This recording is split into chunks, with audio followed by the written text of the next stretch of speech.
Dans cette nouvelle vidéo, je vais tenter de lutter contre une certaine tendance qu'on peut avoir lorsqu'on découvre le tracé des courbes représentant des fonctions. Il est en effet assez tentant de placer des points et de les relier avec une règle. Du coup, on forme des segments de droite et ce n'est pas toujours une très bonne chose et c'est même parfois complètement faux. Alors cette vidéo se décomposera en deux étapes, une première qui s'adressera plus à des élèves de seconde et une seconde étape qui s'intéressera plus à des élèves de première et des niveaux supérieurs. Commençons tout de suite avec le niveau seconde. Alors, en seconde, on découvre l'étude des fonctions et une des premières choses que l'on demande de faire, c'est d'établir un tableau de valeurs et ensuite de tracer la courbe correspondant. Je vous propose ici le tableau de valeurs d'une fonction et je vous demande ensuite de tracer la courbe. On va commencer par placer les points indiqués dans le tableau, la première ligne du tableau nous donnant les abscisses et la deuxième donnant les ordonnées. Cela donne ce résultat. Et ensuite, ce qu'il ne faut surtout pas faire, comme je l'ai indiqué en introduction à cette vidéo, c'est relier les points les uns avec les autres avec des segments de droite. Ça, c'est pas une bonne idée. C'est possible dans ce cas-là, ça n'est pas faux, mais en général, ce ne sera pas le cas.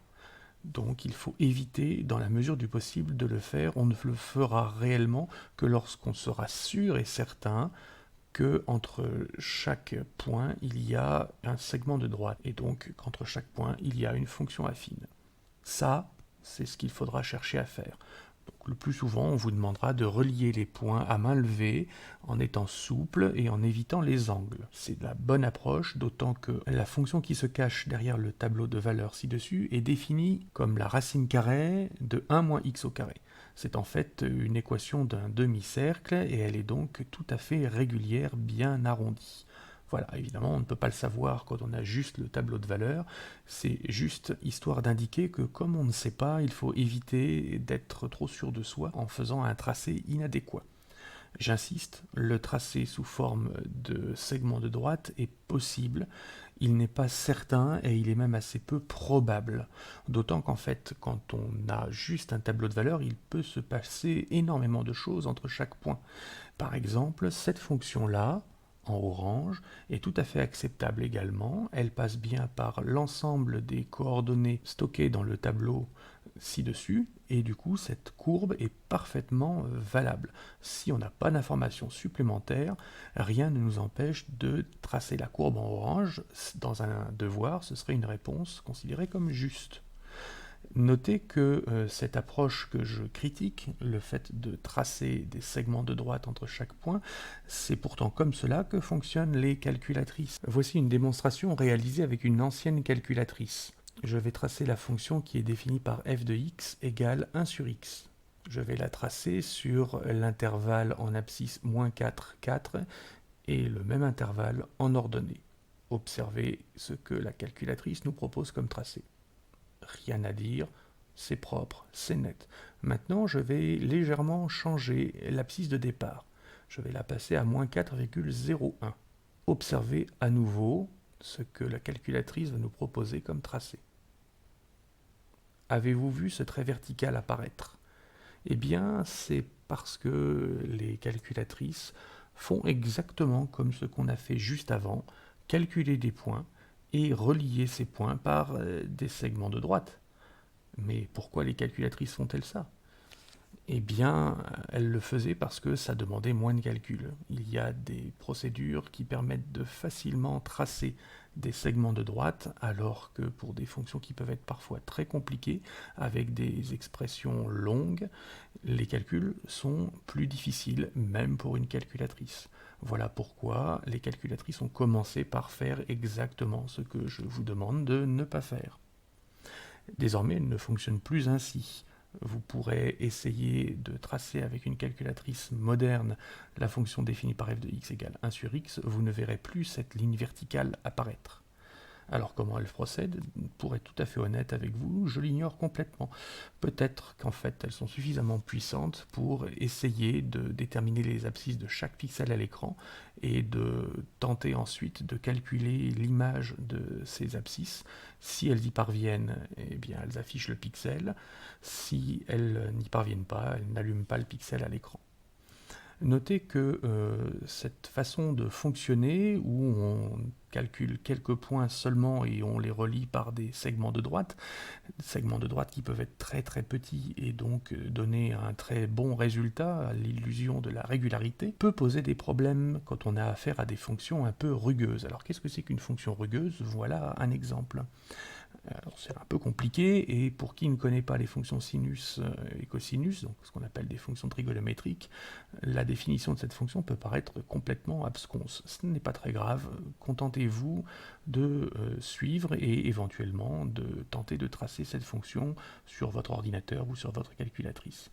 Voilà ce que vous obtiendrez entre moins 1,4 et 1,4 en abscisse et entre moins 1,2 et 1,2 en ordonnée. La fonction paraît tout à fait normale, sa courbe est lisse, régulière, tout semble bien aller, une fonction gentille en somme. Mais en fait non, si on zoome aux alentours de l'abscisse 0, voilà ce qu'on peut observer. Alors notez qu'il faut zoomer quand même assez fort, l'image centrale montre des abscisses comprises entre environ moins 3 centièmes et 3 centièmes, donc on a pas mal zoomé quand même. Et là on voit tout un tas de vaguelettes apparaître, et en fait ça n'est pas fini, si on zoome davantage encore, on trouve d'autres vaguelettes à l'intérieur des vaguelettes. Et là, en fait, c'est fini, c'est promis. Les personnes qui connaissent les fonctions trigonométriques pourront deviner à la fois la raison de ces vaguelettes, de ces bosses et de ces creux, et également comprendre qu'il n'y aura pas d'autres vaguelettes encore plus petites, même s'il est tout à fait possible d'en rajouter.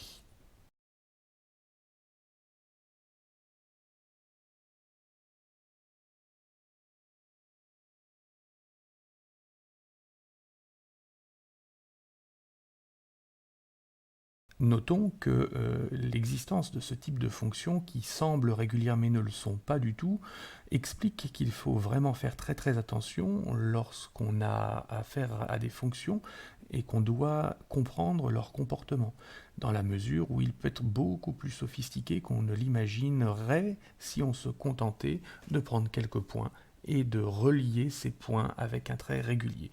Donc il est essentiel de savoir proprement, de façon rigoureuse, étudier les variations d'une fonction, histoire d'être certain qu'on a ou qu'on n'a pas ce type de comportement. Notons qu'il y a des situations dans lesquelles on peut tout à fait relier par un segment de droite les points qui sont sur une courbe représentant une fonction. Ça arrive, pour de vrai. C'est lorsque la fonction est affine par morceaux. C'est comme ça qu'on la qualifie. Voici un exemple de fonction affine par morceaux. Donc je vous affirme que les 4 points dont les coordonnées s'affichent à l'écran, maintenant, sont des points qui appartiennent à une fonction affine par morceaux. Plaçons les points et voyons l'aspect de cette courbe. La voici. Pour qui connaît les fonctions affines, donc niveau seconde, il est assez aisé de déterminer les expressions qui se cachent derrière chaque segment de droite représenté ici. Alors, observons le premier. Son expression est de la forme 0,02t. Donc j'ai appelé la fonction C, et le premier morceau c'est indice 1, donc son expression c'est C indice 1 de t est égal à 0,02t. Notons que quand on calcule l'image de 0 par cette fonction, on trouve bien 0, et quand on calcule l'image de 60, on obtient 1,2, parce que 60 fois 2 centièmes, ça fait 120 centièmes, c'est-à-dire 1,2. L'expression du deuxième morceau sera de la forme C indice de t égale 0,04t moins 1,2. Je ne vais pas vous expliquer pourquoi, vous pouvez faire le calcul par vous-même à l'aide des informations affichées à l'écran. Notons simplement que l'image de 60 par la fonction C2 est effectivement 1,2, il suffit de faire le calcul, 60 fois 4 centièmes, ça fait 240 centièmes, c'est-à-dire 2,4, et 2,4 moins 1,2, ça fait bien 1,2. Ce que l'on peut observer, c'est que les fonctions C1 et C2, quand on les regarde juste à la valeur t égale 60, donnent la même image, ce qui explique que les courbes représentatives de chacune de ces fonctions se touchent, se croisent à la valeur t égale 60. Les droites représentant chacune de ces fonctions ont donc un point commun, le point R. Regardons maintenant le troisième morceau, la troisième portion. Je vous affiche à l'écran son expression. C indice 3 de t est égal à 0,01t plus 4,2. Et comme tout à l'heure, les courbes des fonctions C indice 2 et C indice 3 auront un point commun. Vous pouvez vérifier par le calcul que l'image de 180 par C2 comme par C3 donne bien 6, ce qui explique que effectivement on est une ligne brisée mais continue. On peut passer un crayon du point P jusqu'au point X sans lever la pointe, on passera par le point R et par le point I. Alors, d'où peut bien sortir une telle fonction, d'où peut bien sortir un tel graphique? Eh bien, c'est la réponse au problème suivant. Dans le centre d'une ville, où le stationnement est payant de 8h à 18h, le tarif que paiera un automobiliste désirant stationner son véhicule dépend de la durée pendant laquelle il stationnera. 2 centimes par minute pendant la première heure, 4 centimes de la deuxième à la troisième heure incluse, et enfin 1 centime par minute de la quatrième à la 10e heure. Vous pourrez vérifier par vous-même que l'expression du coût de stationnement en fonction du temps est constituée de 3 fonctions affines, en fonction donc de la durée pendant laquelle le stationnement se déroulera. Entre 0 et 60 minutes, ce sera l'expression C1 de t, donc 0,02t. Entre 60 et 180 minutes, ce sera l'expression C2, 0,04t moins 1,2. Et entre 180 et 600 minutes, 600 minutes ça représente 10 heures, ce sera l'expression C indice 3 de t, 0,01t plus 4,2. Voilà un vrai problème. Alors vrai avec des guillemets parce qu'il est artificiel et ne repose sur aucune donnée réelle. Je n'ai pas la moindre idée de s'il existe une ville qui pratique ces tarifs-là. Par contre, il y a de vrais exemples concrets de fonctions affines par morceau et un qui est très connu, c'est celui de l'impôt sur le revenu en France. Voilà pour un célibataire dont on notera R le revenu annuel net imposable. Je vous invite à aller chercher sur Internet la définition du revenu annuel net imposable. L'impôt est calculé de la façon suivante. Alors l'impôt, le note I, je ne vais pas lire les formules à l'écran parce que c'est un peu long. Notez qu'elles sont toutes de la forme quelque chose fois R moins quelque chose d'autre. C'est-à-dire ce sont toutes des expressions affines, avec des coefficients directeurs que j'ai mis ici en rouge et des ordonnées à l'origine ici en bleu. Voyons ce que cela donne. Eh bien, voilà le graphique que vous pourrez retrouver d'ailleurs sur Wikipédia. Vous avez ici les différentes formules qui sont tracées de différentes couleurs. Elles sont surlignées dans les formules et vous pouvez voir que chaque morceau de couleur est une droite et que les droites se touchent les unes les autres. Elles ont des points communs au niveau de certaines valeurs de R. Deuxième partie. Voyons ce qu'on peut dire au niveau premier de ces problématiques de tracé de courbe. Alors, j'ai expliqué qu'en seconde, il était possible de tracer une fonction affine par morceau lorsqu'on avait un tableau de valeurs qui nous était donné. C'est possible, même si ça n'est pas recommandé, parce que c'est rarement le cas.